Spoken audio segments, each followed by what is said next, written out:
Hello and welcome to the fifth installment of CincyRIMS Roll Call. I'm Adam Visnick, your host, and today we're once again diving deep into the world of risk and insurance management. Today, let's unravel the journey, the challenges, and the victories that our next guest has encountered. Please join me in welcoming Laurence Jones. Laurence, welcome aboard. Thank you so much. Pleasure to be here. Glad to have you. Let's dive right in. How'd you get started in your career? Take us back. Well, my career it may not be unique because risk management is one that people sometimes fall into. And so I guess from that perspective, I'm one of those folks who have fallen into risk management. My background really started in the accounting space, which really is more focused on financial risk than maybe operational, some other things. So my journey really took me first down the path of being a part of the public accounting space, and then joining a regional firm and doing that work there, and then deciding that I want to do something a little bit different, and then linking up with my business partner, Chris Holmes, who had a background in actuarial mathematics, he minored in risk management. So he kind of fit that risk management background, if you will. And we had some conversations, and I go, oh, this is really cool. I kind of know some of this stuff already. Let's give it a go. And we created our company RiskVersity to really focus on insurance and risk management. That's amazing. I'd love to hear a little bit more about, let's bite in and take a dive into what RiskVersity does. Tell us a little bit about that. Yeah, so I'll give you a little bit of the history. When we launched RiskVersity, we really wanted to have a different, approach to the market space, really having the risk component as a part of the starting of an engagement with the client before we placed insurance coverage. We realized that we enjoyed the consulting piece much more than placing coverage, and really being a part of that crowded space of the larger broker environment, if you will. So we sold off our insurance brokerage component of our business, and just now we focus really on risk management. So really helping organizations identify what their risk profile looks like, leaving it there, or taking that next step and making it into more of an enterprise risk management, process, from soup to nuts, getting started to, breathing life into their program, getting it out of a spreadsheet and put it into to a cloud-based, software, but also looking at some of the other components that really show up on a risk register, and that's your people, right? So we have a focus on enterprise or employment risk management, but also cybersecurity as well. So those two things come up often as a top five. So with that perspective, we focus on that from a consulting perspective. What I'm hearing is it sounds like there is a big playground for you guys to enter into and work with a lot of different companies and entities. But it also sounds like it's a unique offering, a risk management consulting business that has a lot of connections, a lot of different services that could be offered, but one that really likes to dive deep into the various business aspects and really solve problems. So it sounds awesome. And what would you say, who are your ideal clients, if you have that, and how do you go about helping them on a daily basis? Well, we get asked that question very often. I jokingly say those who pay are ideal, but I know people want more of a more descriptive answer than that. We really like working with the public entity space. We understand that they don't always have the resources from a talent perspective to deal with their vast risk. We also like working in manufacturing space and nonprofit as well, because again, there's some complexity there, but they don't always have the resources or the ability to bring on someone full time. So we're able to work in what we kind of call that fractional space, if you will, give them the skill set that's necessary to bring true value, but don't have to pay for someone full time to be on payroll, if you will. Sure. An outsourced expert, someone who can come in when needed and help solve some problems. Absolutely. I love it. And I got a question about the whole risk management space. As you probably assumed and know, I am fairly new to talking to people in the risk manager world, and I get a different answer every time to this one. What exactly does a risk manager do? Well, I think the reason you've gotten so many varied answers because it depends, right? It depends on the size of the organization, depends on the industry that which you're in, and where some of those the decisions may lie inside of an organization, right? So if you have a legal department, oftentimes legal will take on a large portion of what we deem as the risk management, function. So a risk manager, in some of those cases, may be the one that just really deals mainly with the insurance program, right? So you're dealing with one aspect of managing risk. In other organizations that may have legal and a CFO, the risk manager may just be that conduit between those two departments to ensure that the program matches the legal risk from a contract perspective. If you get another place where it's a bit more sophisticated and risk management, lives on its own, the risk manager may deal with all of those aspects. So I think the reason you've gotten so many different answers because it really does vary based on the organization that person works in or the industry that they're serving. It all makes a huge difference. Yeah, 100%. It's so true. And it bears repeating something you said. It's just different every time. There's a lot of different aspects of it. And you got to wear a lot of hats from what I'm hearing in the risk management world. So you got to have a different skill set, or at least a team to help you out in the various aspects of those pieces of risk. And you mentioned this briefly, having started the company and worked with your co-founder and partner, Chris, what was the real tipping point that led you to go from the accounting space into that risk management side? For us, I think it was the opportunity to be, a bit of a trailblazer, if you will, right? We wanted to be, a certified, minority-owned business, and looking at where there wasn't a lot of competition, if you will, in that space, really try to help, bring the opportunity, for diverse organizations in the insurance and risk management space. So having that, that uphill challenge really kind of bumped us into the space. Now, I will say it has been a challenge, right? Because from a supplier diversity perspective, financial services isn't a space where folks customarily would be looking to diversify their spend, but we've been fairly successful in tapping into the right partnerships, into the right organizations who care about it and want to partner with us to bring diversity to their organization through a vendor perspective. Sure. And you kind of were touching on the next question about the obstacles that are in your way, the things as an entrepreneur and someone that you mentioned in a non-competitive yet space. How are you able to bring something that's new to a potential client, current clients, and then also sell them on that idea? How have you tackled that obstacle, and what'd you do to defeat it? Well, I think the first obstacle is that the assumption that when you talk about risk management, that insurance is your answer. And insurance is a part of managing your risk, right? So oftentimes the first response is we have a broker that we buy our insurance from. Well, I'm not talking about where you buy your insurance from. And yes, there are some brokers who also communicate that they do risk management and do that consulting. And that answer is accurate most of the time.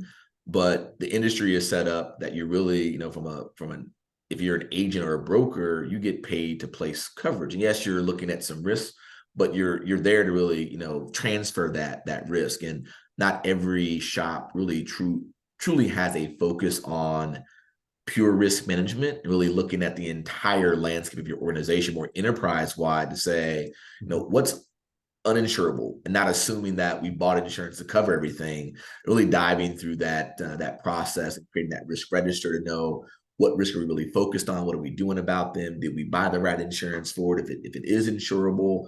And so that was kind of that first hurdle, assuming that their brokers were doing what it is that we could do. I think COVID really helped us to not have to educate everyone, because when COVID hit and folks went to file their claims for insurance and they got that denial letter that there's no coverage here, they go, oh, we could have managed this risk differently, had a better business continuity plan. Yep. This wasn't insurable in all cases. People go, oh, that's what that risk management thing is. Yeah, that's what we're trying to tell you about. There's things that you can't insure against, or it's too expensive to insure. And so having a game plan to deal with that exposure is what you would do. So like that's really what helped us get over the hurdle. But then also partnering, Adam, I think, to go back to some of those groups who their clients expected or assumed that they were doing risk management and really weren't doing that. We're now able to partner with them to bring that solution to the table and really work with that client to better understand their risk profile, and then ensuring that their insurance program fits. The next hurdle is we have lots of hurdles. Being a smaller, newer shop, we're 8 years old now. You have that hurdle to get over. How long have you been around? Who are some of your clients, right? That was the hurdle. Those hurdles we had to get over, and then still in today's time, not looking like who your prospect is comes into play. And so getting over that hurdle that we are, I talked about all those other things before us being a certified MBE, right? We have to be able to do the job and have the expertise. All that's important. Being a diverse vendor is kind of the cherry on top. So here's an added bonus that you can count this if it's important to your organization or important to your constituents.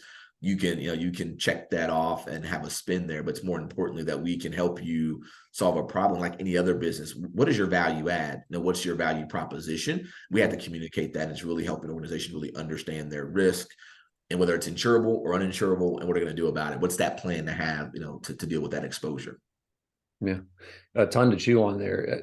The big thing that I was taking away from that is your business, despite being fairly new to the game, you still have the traditional objections that a new client would give. It's who have you worked with? Show me basically what your brand is. I need to know what I'm getting for the money. I need to know what value you're going to provide, and hitting it on the head by saying, hey, we're a third party that comes in and we're going to see those things that you're not necessarily paying attention to.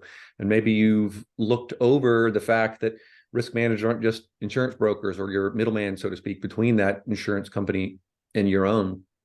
So you come in there with a different expertise and a new offering, and then displaying how you got over those obstacles is huge. So big kudos to you. I understand that wholeheartedly. I've been around, my firm's been around for 8 years too. And when you're a newish entity that nobody's seen your logo, your company, they don't even know you're already at a disadvantage. So being able Absolutely. to defeat that is crucial. Really quick, let's take a break. I'm going to take 2 seconds to pause and tell our listeners and viewers to do 1 or 2 things. Actually, let's do 2 things. First, follow the CincyRIMS LinkedIn page for more awesome interviews like the one we're having with Laurence, engaging interviews like this, but also know that we are gearing up for more in-person meetings. Here coming up, we have the holiday event with CincyRIMS on December 7th from 4 to 7 at Columbia Center on Columbia Parkway in downtown Cincinnati. So we promise an event filled with cheer and engaging activities, wines from around the world. Laurence, you're going to have to tell me if you're a wine guy or not, mixology, holiday bingo, and much more. Sign up for that on LinkedIn, as well as register for the event, for the holiday event here on the 7th, December 7th. All right, back to the interview. Well, you asked a question there, Adam. Am I a wine guy? I do enjoy wine, but because I often would have to drink the bottle by myself, I don't often crack a bottle at home. But if I'm out and about, I will have a glass or two. I don't feel like I have to drink the rest of the bottle alone. So that's the kind of wine guy I am. That's a recipe for disaster or a great time. I'm not, it could be both. It could be one or the other. But real quick, do you have a varietal is the phrase, the phrase we use? Do you have a varietal that you love? Whatever Not for me. I usually go down the red route, but then from a red perspective, I'm open based on what it is that I'm eating. I usually take recommendations from a server or someone else to say this goes really well with this entree. So that's kind of how I do the wine scene. Hey, fair enough. Whatever floats your boat. And I forgot I was going to ask this question, but we got kind of a bit like personal in here with your tastes. The rumor on the street was, hey, you have to ask Laurence about his motorcycle adventures. Now, when I heard that, and I think you mentioned this at our board dinner, okay, motorcycle guy and risk in the same person. Tell me how that works. Yeah, so I didn't start out as a risk guy, and I was riding motorcycles long before then. But being a risk guy has helped me be more protective and safe as I ride. So, one point in my life, I rode the what they call the crotch rockets, right? I rode them really fast. I rode wheelies. I didn't wear a helmet, right? That's not the case anymore, right? So Yeah. I always wear my helmet, and other protective gear, and I don't ride one of those, crotch rockets anymore. I ride a Harley that, it'll still get after it. Don't get me wrong, but it's not designed to tear up the pavement like a crotch rocket would do. So I'm just more, thoughtful in how I, engage with the motorcycle riding scene. But there's folks who are risk people who jump out of airplanes, right? I have no desire to jump out of a perfectly good plane. I just can't accept the risk of my parachute not opening. But for some reason, I've come to grips with understanding the risk of folks driving their cars on their cell phones and, changing lanes without looking. I'm more aware of that. But you couldn't pay me enough money to jump out of an airplane. But you can pay me a few dollars to hop on a motorcycle any day with nice weather. Fair enough. He'll hop on a motorcycle, but he won't jump out of a plane, No. and he won't ride a crotch rocket anymore. You've toned down over the years, but as you get older, I feel like that's the case. Shifting gears, there's play on words there. Shifting gears really quickly. Tell me a little bit more about who specifically, or what groups and associations have helped you grow your career, pushed your business along the way, and advance your career in this space. Wow. I mean, the easy answer is RIMS, right? Has been a great organization to be a part of. Mhm. You're transitioning from a different, career path, a different industry, if you will, coming from the accounting world. While there are a lot of similar conversations to really dive into what risk is and how to approach it and understanding the industry, RIMS has been valuable for me with all the education opportunities and the various uh, you know uh, online resources you can tap into. And the other one that's been very helpful for me is the Cincinnati Insurance Board, which is more focused on the insurance agencies and agents. And since we had one, that was very valuable for us, very valuable for me to really dive in and understand the various carriers and the various forms that were available, and the way that agents moved. So that was helpful. And so now, as a risk management, an insurance consulting firm, kind of knowing both sides of that has been very helpful, because we understand we partner with brokers, but we also represent some of our clients from a fractional risk officer perspective. So knowing both of those lanes, those two organizations, has been very valuable. But RIMS by far has been the one that's been the most valuable to me. That's awesome. And where are you at in your career today? What things are you getting involved in? What projects, what tasks do you do today that you maybe want to share with the Yeah, I don't know how much time we have, but yeah, no, we're good. We're good. we're good. So the point of my career, I guess, as an entrepreneur and a business owner, sometimes that changes by the day, by the week, by the month, right? And so as we have, in year 8, really trying to work more on the business versus in the business, strategizing more, looking where we want to be 3 to 5 years, out. So I'm spending more time doing that, but I'm still very involved, in projects, but more on the front end. I still do a lot of sales. I really love working with the nonprofits. I am involved in a number of nonprofit organizations on the boards and various committees. But I do that, because I want to give back, but also because you gain so much experience from being on these organizations that you can then take some of those best practices back to the clients that you serve, and vice versa, right? It becomes a two-way street. So, in my career, I feel like, I'm comfortable is the wrong word, but I'm settling into this entrepreneurial, thing. You've got a business that's not quite the startup anymore, if you will, that you've got some history behind you. When you say you've been around for 8 years, you're like, oh, good, great. You've been around the block for a while. You survived that that 2-year mark and that 5-year mark, as you think about the business life cycle. And so it's been fun to really shift to be a leader in the community, and share your thoughts and your talents, and then drive that back to your business as well, and continue to try to grow. We're not just in Cincinnati. We're doing we've got folks in Nashville, we got folks in Charlotte, and my one of the co-founders, he's in Greensboro, North Carolina. So we're not just in this MSA, and our clients are all over the country, and even more so, we've got folks out of the country as well. So our footprint, COVID really helped us get outside of your windshield time drive to a client location, or flying here and there for a quick flight. But COVID allowed us to not have to prospect just in our 150-mile radius. We could smile and dial based on a web address, and you could do the work remotely because folks got used to not seeing you in person on a regular basis. So where I am now was really being able to expand the business, really strategize at a higher level,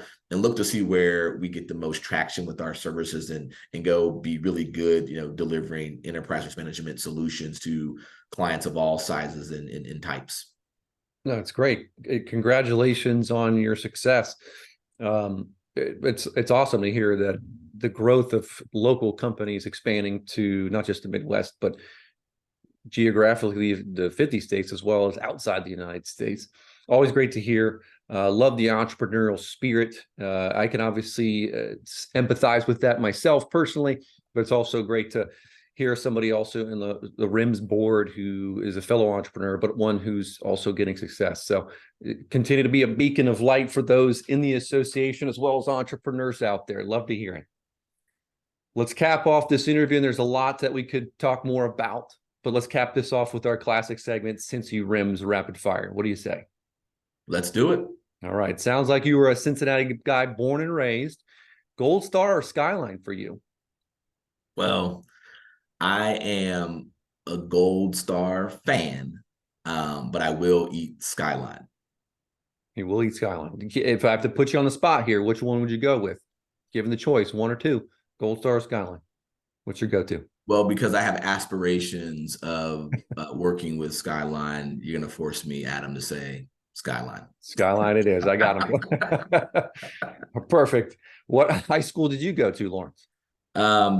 I went to Winton Woods High School, which, if you're from around here, that was the merger of Green Hills and Forest Park High Schools. It was one school district all along, but it had two separate high schools. And when they merged, they named it Winton Woods. So my class was the first class to go all 4 years, and we coined ourselves as the first class through the woods. First class through the woods. Love it. All right. Lastly, Reds, Bengals, or FC Cincinnati? Well, I'm not much of a soccer guy. I understand when the ball goes in the net that someone scored. So I played baseball and football growing up, but baseball was my favorite sport to play. But I am an avid football fan. I mean, I will stand in the cold, in the heat. I'm going to tailgate for hours on end. I just don't do that for baseball. The game environment's a little bit different. So if you're forcing me to choose between the three, I'm going to go with the Bengals. I still say it loud and proud, although our season is looking a bit different than it did just 3 or 4 weeks ago. But I still feel hopeful for our hometown football team that we can. We don't end well this year. There's always next year. Yeah, hopefully we have Joe Burrow back and healthy for next year. Awesome. Thanks for those answers, Laurence. It has been a pleasure having you as our guest on CincyRIMS Roll Call. Again, I'm Adam Visnick. Thanks for allowing me to be your host. Catch you next time.